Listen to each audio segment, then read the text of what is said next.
ਖਬਰਾਂ ਦੇ ਵੱਲ ਆਈਏ ਸ਼ਰਮਾ ਜੀ, ਤੇ ਸ਼ੁਰੂਆਤ ਕਰੀਏ ਆਪਾਂ ਜਿਹੜੇ ਵੀ ਰੋਸ ਮੁਜ਼ਾਹਰੇ ਹੋਏ ਨੇ ਸ਼ੰਭੂ ਤੇ ਹੋਏ ਨੇ, ਸੰਸਦ ਤੇ ਹੋਏ ਨੇ। ਸ਼ੰਭੂ ਤੋਂ ਲੈ ਕੇ ਸੰਸਦ ਤੱਕ, ਸੰਸਦ ਤੋਂ ਲੈ ਕੇ ਮੋਦੀ ਦੇ ਘਰ ਤੱਕ ਰੋਸ ਮੁਜ਼ਾਹਰਿਆਂ ਦੀ ਭਰਮਾਰ ਰਹੀ ਜੀ। ਪ੍ਰਵੀਨ ਜੀ, ਪਿਛਲੇ 2 ਦਿਨਾਂ ਤੋਂ ਪੰਜਾਬ ਤੋਂ ਲੈ ਕੇ ਦਿੱਲੀ ਤੱਕ ਪ੍ਰਦਰਸ਼ਨ ਦੇਖਣ ਨੂੰ ਮਿਲ ਰਹੇ ਨੇ। ਜੀ, ਚਾਹੇ ਖੰਨੇ ਚ ਮਨਰੇਗਾ ਕਰਮਚਾਰੀ ਆਪਣੇ ਹੱਕਾਂ ਨੂੰ ਲੈ ਕੇ ਪ੍ਰਦਰਸ਼ਨ ਕਰ ਰਹੇ ਨੇ ਤੇ ਪੁਲਿਸ ਦਾ ਤਸ਼ੱਦਦ ਅਸੀਂ ਦੇਖਿਆ, ਚਾਹੇ ਚੰਡੀਗੜ੍ਹ ਦੀ ਪੰਜਾਬ ਯੂਨੀਵਰਸਿਟੀ ਦੇ ਵਿੱਚ ਵਿਦਿਆਰਥੀ RSS ਦੇ ਪ੍ਰੋਗਰਾਮਾਂ ਦਾ ਵਿਰੋਧ ਕਰਦਿਆਂ ਹੋਇਆ 2-4 ਹੁੰਦੇ ਨੇ ਪੁਲਿਸ ਨਾਲ, ਤੇ ਉੱਥੇ ਪੁਲਿਸ ਦੀ ਅਸੀਂ ਧੱਕੇਸ਼ਾਹੀ ਦੇਖੀ। ਤੇ ਚਾਹੇ ਕਿਸਾਨੀ ਦੀ ਗੱਲ ਹੋਵੇ ਕਿ ਕਿਸਾਨੀ ਨੇ ਫਿਰ ਦਿੱਲੀ ਦਾ ਰੁਖ ਕੀਤਾ ਸੀਗਾ ਕਿ ਅਸੀਂ ਦਿੱਲੀ ਜਾਣਾ ਜੀ, ਵਪਾਰ ਸਮਝੌਤਾ ਅਮਰੀਕਾ ਨਾਲ ਜਿਹੜਾ ਇਹ ਸਹੀ ਨਹੀਂ ਆ ਸਾਡੇ ਲਈ, ਦੇਸ਼ ਲਈ। ਉਹਦੇ ਲਈ ਪੰਜਾਬ ਦੇ, ਹਰਿਆਣਾ ਦੇ ਤੇ ਹੋਰਨਾਂ ਸੂਬਿਆਂ ਦੇ ਕੁਝ ਕਿਸਾਨ ਜਥੇਬੰਦੀਆਂ ਨੇ ਮਿਲ ਕੇ ਇੱਕ ਪ੍ਰੋਗਰਾਮ ਲਿਖਿਆ ਜਿਹਦਾ ਤੈਅ ਕੀਤਾ ਕਿ ਅਸੀਂ ਦਿੱਲੀ ਕਿਸਾਨ ਘਾਟ ਦੇ ਉੱਤੇ 1 ਦਿਨ ਦੀ ਰੈਲੀ ਕਰਾਂਗੇ। ਠੀਕ ਹੈ ਜੀ। ਤੇ ਮੰਨਿਆ ਤਾਂ ਇਹੀ ਜਾ ਰਿਹਾ ਸੀਗਾ ਕਿ ਜੇ ਤੈਅ ਹੋਇਆ ਇਹ ਪ੍ਰੋਗਰਾਮ ਤਾਂ ਕੋਈ ਨਾ ਕੋਈ ਤਾਲਮੇਲ ਬਿਠਾ ਕੇ ਹੋਇਆ ਕਿ ਵੀ ਉਹ ਦਿੱਲੀ ਆ ਜਾਣਗੇ, 1 ਦਿਨ ਦੀ ਰੈਲੀ ਕਰਕੇ ਚਲੇ ਜਾਣਗੇ, ਕਿਉਂਕਿ ਤੈਅ ਸੀਗਾ ਕਿ ਟਰੈਕਟਰਾਂ ਤੇ ਨਹੀਂ ਜਾਣਾ, ਕਾਰਾਂ ਬੱਸਾਂ ਗੱਡੀਆਂ 'ਚ ਜਾਣਾ ਤੇ ਗਿਣਤੀ ਵੀ ਸੀਮਤ ਸੀਗੀ, ਸੋ ਉਸ ਹਿਸਾਬ ਨਾਲ ਜਾਣਾ ਤੈਅ ਸੀਗਾ ਤੇ ਕਿਸਾਨ ਘਾਟ ਤੇ ਪ੍ਰੋਗਰਾਮ ਕਰਨਾ ਸੀ। ਪਰ ਕਾਫਲੇ 1 ਦਿਨ ਪਹਿਲਾਂ ਤੁਰੇ ਕਿ ਚਲੋ ਜਾ ਕੇ ਰਸਤੇ 'ਚ ਸੋਨੀਪਤ, ਪਾਣੀਪਤ ਕਿਤੇ ਰੁਕ ਜਾਾਂਗੇ, ਜਾਂ ਦਿੱਲੀ ਗੁਰਦੁਆਰਾ ਕਮੇਟੀ ਨਾਲ ਤਾਲਮੇਲ ਕੀਤਾ ਸੀ ਜਥੇਬੰਦੀਆਂ ਨੇ ਕਿ ਉੱਥੇ 1 ਰਾਤ ਕੱਟ ਲਾਂਗੇ, ਸਵੇਰ ਨੂੰ ਆਪਣੀ ਰੈਲੀ ਕਰਕੇ ਆਪਾਂ ਵਾਪਸ ਮੁੜ ਆਵਾਂਗੇ। ਪਰ ਜਿੱਦਾਂ ਹੀ ਕਾਫਲੇ ਤੋਂ ਤੁਰੇ, ਸ਼ੰਭੂ ਬੈਰੀਕੇਟਾਂ ਤੇ ਨਾਕੇ ਦੇਖਣ ਨੂੰ ਮਿਲੇ ਤੇ 1 ਰਾਤ ਉੱਥੇ ਹੀ ਕੱਟੀ ਤੇ ਉੱਥੇ ਹੀ ਬਹਿਸ, ਉੱਥੇ ਹੀ ਤਕਰਾਰ, ਤੇ ਕੱਲ ਦਾ ਦਿਨ ਕਾਫੀ ਤਲਖ ਭਰਿਆ ਰਿਹਾ। ਠੀਕ ਹੈ ਜੀ। ਇਹ ਸਵਾਲ ਇੱਕ ਵਾਰ ਫਿਰ ਉੱਠਿਆ ਕਿ ਵੀ ਹਰਿਆਣਾ ਨੂੰ ਕਿਹਨੇ ਹੱਕ ਦਿੱਤਾ ਕਿ ਉਹ ਐਵੇਂ ਰਾਸ਼ਟਰੀ ਮਾਰਗ ਰੋਕ ਕੇ ਬਹਿ ਜਾਂਦਾ ਹੈ, ਸਹੀ ਹੈ, ਜਦੋਂ ਕਿ ਜਾਣਾ ਦੇਸ਼ ਦੀ ਆਪਣੀ ਰਾਜਧਾਨੀ ਹੁੰਦਾ ਹੈ, ਉਹ ਕੌਣ ਹੁੰਦਾ ਰੋਕਣ ਵਾਲਾ। ਤੇ ਫਿਰ ਇਹ ਵੀ ਸਵਾਲ ਆਇਆ ਕਿ ਪੰਜਾਬ ਸਰਕਾਰ ਉਹਨੂੰ ਕਿਉਂ ਨਹੀਂ ਪੁੱਛਦੀ ਕਿ ਤੂੰ ਰੋਕ ਵੀ ਰਿਹਾ ਤੇ ਆਪਣੀ ਹੱਦ 'ਚ ਕਿਉਂ ਨਹੀਂ ਰੋਕਦਾ, ਸਾਡੇ ਵਾਲੀ ਹੱਦ 'ਚ ਆ ਕੇ ਕਿਉਂ ਰੋਕਦਾ। ਸਹੀ ਹੈ, ਪੰਜਾਬ ਦੀ ਹੱਦ 'ਚ ਆ ਕੇ ਉਹ ਬੈਰੀਕੇਡ ਲਾਉਂਦਾ ਤੇ ਸਾਡੇ ਵਾਲੇ ਮੂੰਹ ਵੀ ਨਹੀਂ ਖੋਲਦੇ ਜੀ।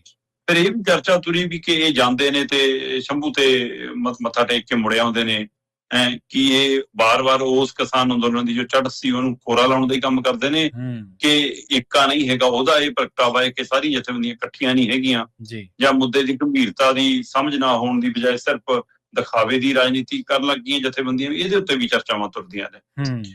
ਜੋ ਵੀ ਹੋਵੇ, ਕੱਲ ਸ਼ੰਭੂ ਬਾਰਡਰ ਤੇ ਵੱਡਾ ਇਕੱਠ ਸੀਗਾ, ਖਨੌਰੀ ਬਾਰਡਰ ਤੇ ਵੀ ਬੈਰੀਕੇਟਿੰਗ ਸੀ, ਉਧਰੋਂ ਉਸੇ ਤਰ੍ਹਾਂ ਦੀ ਮਤਲਬ ਕਿ ਟਿੱਪਰ ਟਰੱਕ ਲਿਆ ਕੇ ਖੜਾਏ ਪਏ ਸੀ। ਤੇ ਇਹਦੇ ਦਰਮਿਆਨ ਕਹਿੰਦੇ ਜੀ ਹਰਿਆਣਾ ਦੇ ਖੇਤੀਬਾੜੀ ਮੰਤਰੀ ਨੇ ਆ ਕੇ ਤਾਲਮੇਲ ਕਰ ਲਿਆ ਕਿ ਲਓ ਜੀ ਦੱਸੋ ਜੀ ਕੀ ਆ। ਉਹ ਕਹਿੰਦੇ ਜੀ 2 ਮੰਗਾਂ ਨੇ, ਪਹਿਲੀਆਂ ਦਾ ਚੜੂਨੀ ਹੋਈ ਜਿਹੜੇ ਚੱਕੇ ਨੇ ਉਹਨਾਂ ਨੂੰ ਛੱਡ ਦਿਓ, ਠੀਕ ਹੈ ਜੀ, ਜਿੰਨੇ ਕਿਸਾਨ ਆਗੂ, ਦੂਜੀ ਸਾਡੀ ਕੇਂਦਰ ਨਾਲ ਮੀਟਿੰਗ ਕਰਾ ਦਿਓ। ਉਹ ਕਹਿੰਦੇ ਠੀਕ ਹੈ ਜੀ, ਹਫ਼ਤੇ 'ਚ ਕੇਂਦਰ ਨਾਲ ਮੀਟਿੰਗ ਕਰਾ ਦਾਂਗੇ, ਜਿੰਨੇ ਗ੍ਰਿਫਤਾਰ ਕੀਤੇ ਕਿਸਾਨ ਆਗੂ ਨੂੰ ਛੱਡ ਦਾਂਗੇ, ਤੁਸੀਂ ਜਾਓ ਘਰਾਂ ਨੂੰ। ਕਹਿੰਦੇ ਠੀਕ ਹੈ ਜੀ, ਅਸੀਂ ਮੁੜੇ ਆਉਂਦੇ ਹਾਂ। ਸਾਡੇ ਵਾਲੇ ਮੁੜਿਆ, ਕਹਿੰਦੇ ਲਓ ਜੀ ਸਾਡੀ ਉੱਥੇ ਜਾ ਕੇ ਵੀ ਤਾਂ ਕਹਿੰਦੇ ਮੀਟਿੰਗਾਂ ਤੈਅ ਹੋਣੀ ਸੀ, ਲਓ ਜੀ ਮੀਟਿੰਗ ਇੱਥੇ ਤੈਅ ਹੋ ਗਈ।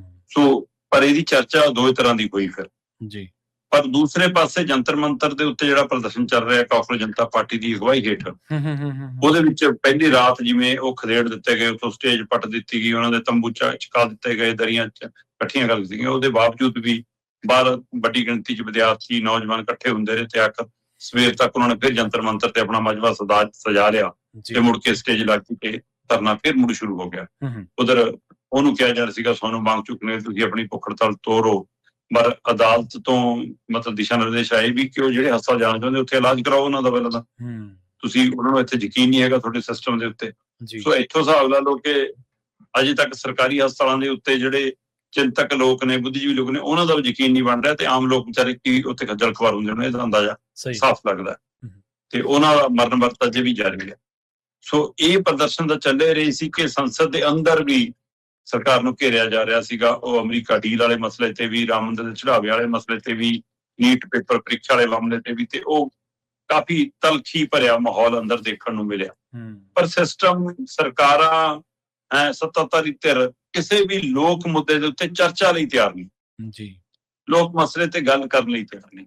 ਫਿਰ ਅਚਾਨਕ ਵਿਰੋਧੀ ਧਿਰ ਨੇ, ਖਾਸ ਕਰ ਕਾਂਗਰਸ ਦੀ ਅਗਵਾਈ ਦੇ ਵਿੱਚ ਰਾਹੁਲ ਗਾਂਧੀ ਹੋਰੀ, ਪ੍ਰਿੰਕਾ ਗਾਂਧੀ ਤੇ ਹੋਰ ਇਹਨਾਂ ਦੇ ਜਿਹੜੇ ਮੈਂਬਰ ਪਾਰਲੀਮੈਂਟ ਨੇ, ਹਨਾ, ਅਖਿਲੇਸ਼ ਯਾਦਵ ਹੋਰੀ, ਇਹ ਸਾਰੇ ਅਚਾਨਕ ਪ੍ਰਗਟ ਹੋਏ ਜਾ ਕੇ ਨਰਿੰਦਰ ਮੋਦੀ ਦੀ ਸਰਕਾਰੀ ਰਿਹਾਇਸ਼ ਦੇ ਬਾਹਰ ਜੀ। ਮਤਲਬ ਇਹ ਨਾ ਕੋਈ ਐਲਾਨ ਸੀ, ਨਾ ਕੋਈ ਜਨਤਕ ਪਤਾ ਸੀ, ਨਾ ਮੀਡੀਆ ਨੂੰ, ਨਾ ਸਾਥੀਆਂ ਨੂੰ ਇਹਨਾਂ ਦੇ ਨੂੰ। ਮੈਨੂੰ ਲੱਗਦਾ ਕਾਂਗਰਸ ਦੇ ਬਹੁਤੇ MPਆਂ ਨੂੰ ਦੱਸਿਆ ਨਹੀਂ ਗਿਆ ਸੀਗਾ। ਇਹ ਇਸ ਤਰੀਕੇ ਨਾਲ ਗੁਪਤ ਫੈਸਲਾ ਲਿਆ ਤਾਂ ਕਿ ਇੱਕ ਵਾਰ ਹੱਥਾਂ ਪੈਰਾਂ ਦੀ ਪੈ ਜਾਵੇ, ਪਰ ਹੱਥ ਪੈਰਾਂ ਦੇ ਫੁੱਲ ਗਏ ਸਿਸਟਮ ਦੇ, ਪ੍ਰਸ਼ਾਸਨ ਦੇ, ਸੁਰੱਖਿਆ ਗਾਰਡਾਂ ਦੇ, ਕਿਆ ਕੀ ਹੋ ਗਿਆ। ਸੋ ਉੱਥੇ ਵੱਡੀ ਗਿਣਤੀ ਸੰਸਦ ਮੈਂਬਰ ਇਕੱਠੇ ਹੋ ਗਏ ਤੇ ਉੱਥੇ ਵੀ ਪੁਲਿਸ ਨੇ ਜਿਹੋ ਜਿਹਾ ਬਵਿਆਰ ਦਿਖਾਇਆ ਜੀ, ਚਰਚਾ ਉਹਦੀ ਵੀ ਕਿ ਤੁਸੀਂ ਇਹ ਨਜ਼ਾਰਾ ਦੇਖੋ। ਇਸ ਲਈ ਉਹ ਤੋਂ ਬਾਅਦ ਉੱਥੋਂ ਡਿਟੇਨ ਕਰਕੇ ਲੈ ਗਏ। ਉਹ ਚੰਨੀ ਦੀ ਵੀਡੀਓ ਕਾਫੀ ਵਾਇਰਲ ਹੋ ਰਹੀ ਹੈ ਕਿ ਜਬ ਮੋਦੀ ਡਰਤਾ ਹੈ ਪੁਲਿਸ को आगे करता है, ਉਹ ਕਾਫੀ ਵਾਇਰਲ ਹੋਈ ਜਾਂਦੀ ਆ। ਉਹ ਤੋਂ ਬਾਅਦ ਫਿਰ ਸੁਖਜਿੰਦਰ ਰੰਧਾਵਾ ਹੋਰੀ ਵੀ, ਰਾਜਾ ਵੜਿੰਗ ਵੀ ਉੱਥੇ ਹੀ ਸੀਗੇ ਤੇ ਇੱਧਰ ਬਾਕੀ ਫੜ ਗਏ। ਪ੍ਰਿयंका, ਰਾਹੁਲ ਗਾਂਧੀ ਨਾਲ ਸਾਰਿਆਂ ਨੂੰ ਥਾਣੇ ਲਿਜਾਇਆ ਗਿਆ। ਸੋਨੀਆ ਗਾਂਧੀ ਥਾਣੇ ਪਹੁੰਚੀ ਤੇ ਉਹ ਤੋਂ ਬਾਅਦ ਮਤਲਬ ਰਾਹੁਲ ਗਾਂਧੀ ਦਿਖਦੇ ਨੇ, ਉਹਨਾਂ ਦੀ ਟੀ-ਸ਼ਰਟ ਜੀ ਲਿਬੜੀ ਹੈ, ਇੱਕ ਪੈਰ 'ਚ ਜੁੱਤੀ ਹੈਗੀ, ਕੁਛ ਹੈ ਨਹੀਂ। तो काफी वीडियो वायरल हो रही ने। हुण सवाल ये है कि तो अगे विरोधी धिर की मोमेंट बना पाती है, कि वो माहौल सिरज पाती है जां सिर्फ इन्ना के संकेतक करके चुप रह जाती है। यही सवाल हैगा। सरकार घिरी है, केंद्र देश भर के लोगों की नज़र दे विच है हुण, ते उहदे बावजूद भी वो जिस तरीके नाल पेश आ रहे ने उहदा नज़ारा सब दे सामने। जी सही है। तुसीं इन्हां दे चलो ये भी वाकई गल सही है, ਇਸ ਦੇ ਉੱਤੇ ਧਿਆਨ ਰੱਖਿਆ ਜਾਊਗਾ ਕਿ ਵਾਕਈ ਵਿਰੋਧੀ ਧਿਰ ਲੋਕਾਂ ਦੀ ਲੜਾਈ ਹੋ ਲੜਦੀ ਹੈ ਜਾਂ ਫਿਰ ਇਹ ਸੰਕੇਤਕ ਹੀ ਸੀਗਾ ਵੀ ਚਲੋ ਅਸੀਂ ਵੀ ਇਹ ਵਗਦੀ ਗੰਗਾ ਚ ਹੱਥ ਧੋਣ ਵਾਲੀ ਗੱਲ ਹੀ ਆ। ਜਿਹੜਾ ਤੁਸੀਂ ਕਿਸਾਨੀ ਧਿਰਾਂ ਦੀ ਗੱਲ ਕੀਤੀ ਸੀ, ਸਿਰਫ ਬੈਠਕ ਲੈਣਾ ਥੋੜ੍ਹਾ ਮੰਤਵ ਹੁੰਦਾ। ਤੁਸੀਂ ਹੱਕਾਂ ਦੇ ਲਈ ਲੜਾਈ ਲੜਨ ਦੇ ਲਈ ਜਾਣੇ ਜਾਂਦੇ ਆ, ਤੁਸੀਂ ਇਹ ਪ੍ਰਭਾਵ ਸਿਰਜਣ ਲਈ ਜਾਣੇ ਜਾਂਦੇ ਕਿ ਅਸੀਂ ਸਰਕਾਰ ਨੂੰ ਟੇਬਲ ਤੇ ਲਿਆ ਸਕਦੇ ਹਾਂ। ਤੇ ਇਹ ਗੱਲ ਕਰਕੇ ਕੱਲ ਨੂੰ ਤਾਂ ਮੀਟਿੰਗ ਤਾਂ ਤੁਹਾਨੂੰ ਕਹਿ ਰਿਹਾ ਕਰਾਂਗੇ ਘਰੇ ਬਹਿ ਜਾਓ, ਆਪਦੇ ਜ਼ੂਮ ਤੇ ਕਰ ਲਾਂਗੇ ਆਪਾਂ, ਫਿਰ ਕੀ ਕਰੋਗੇ? ਸੜਕ ਤੇ ਜੇ ਆਏ ਹੋ, ਸੜਕ ਤੇ ਨਿਕਲਣ ਦਾ ਵੀ ਤਾਂ ਇੱਕ ਮਤਲਬ ਆ ਨਾ ਸ਼ਰਮਾ ਜੀ। ਇਸ ਤਰ੍ਹਾਂ ਦਾ ਤਾਂ ਨਹੀਂ ਹੁੰਦਾ ਸੜਕ ਤੇ ਨਿਕਲ ਕੇ ਸਮਝੌਤਾ ਥੋੜ੍ਹਾ ਕਰਨਾ ਹੁੰਦਾ। ਸੜਕ ਤੇ ਨਿਕਲ ਕੇ ਪ੍ਰਭਾਵ ਸਿਰਜਣਾ ਹੁੰਦਾ ਕਿ ਅਸੀਂ ਲੜਾਈ ਲੜਨ ਦੇ ਕਾਬਲਾਂ, ਸਮਰੱਥਾਂ, ਸਰਕਾਰਾਂ ਨੂੰ ਝੁਕਾ ਸਕਦੇ ਹਾਂ, ਟੇਬਲ ਤੇ ਲਿਆ ਸਕਦੇ ਹਾਂ। ਸੋ ਇਹ ਨੈਗੋਸ਼ੀਏਸ਼ਨ ਨਹੀਂ ਹੁੰਦੀਆਂ ਗਈਆਂ ਕਿ ਕੱਲ ਨੂੰ ਕਹਿ ਦੇਣਗੇ ਭਾਈ ਆਪਦੇ ਉੱਥੇ ਮੀਟਿੰਗਾਂ ਕਰ ਲਓ, ਅਸੀਂ ਲੈਪਟਾਪ ਤੇ ਅਸੀਂ ਬਹਿ ਜਾਾਂਗੇ, ਸਾਡਾ ਮੰਤਰੀ, ਤੇ ਖਬਰਦਾਰ ਜੇ ਕੱਲ ਨੂੰ ਸੜਕ ਤੇ ਨਿਕਲੇ ਆ। ਸੋ ਸੜਕ ਤੇ ਨਿਕਲਣਾ ਇੱਕ ਸੰਕੇਤ ਵੀ ਹੁੰਦਾ, ਤੁਹਾਡੀ ਜਿਹੜੀ ਰਾਈਟਸ ਦੀ ਤਾਕਤ ਆ ਉਹਨੂੰ ਵੀ ਉਹ ਇੱਕ ਤਰੀਕੇ ਦੇ ਨਾਲ ਪੇਸ਼ ਕਰਦਾ ਹੈ। ਜੀ।